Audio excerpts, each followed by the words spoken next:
I'm Jake Harrell. And I'm Regan Sullivan for the sidekick. This morning, students woke up to snow, but school was still in session. We went to talk to Officer Ricky about safe driving tips.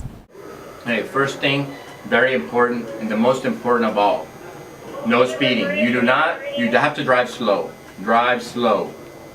Take your time, okay? Because it's very important that you get to your destination in a safe manner. So drive slow. The streets are very, very slick.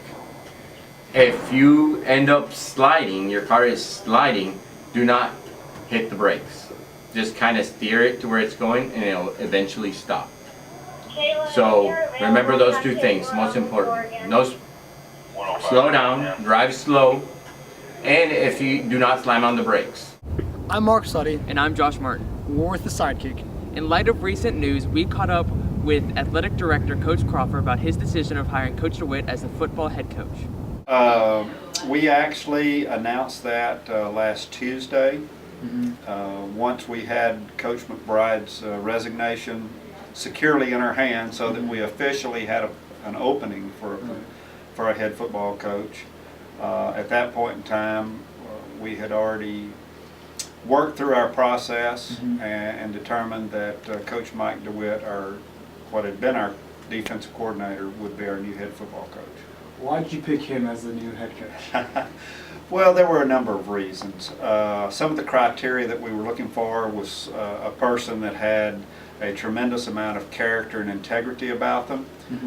We wanted a head coach that was going to be committed to playing great defense, that would have a physical presence about them offensively, be very committed to developing our athletes strength and conditioning wise, and then also very committed to playing great special teams as well, all the phases that you have to have a winning football team.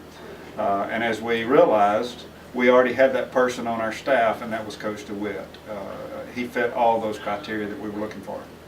What changes do you think we can see next season? Well, I don't know that there will be major changes. Obviously, Coach DeWitt's going to put his own stamp on the program. Like any year, you have a large group of seniors that are graduating, and it might cause us to have to feature something a little different offensively. Although our overall philosophy hasn't changed, depending on what the strength of the team is, then we're going to try to play to our strength.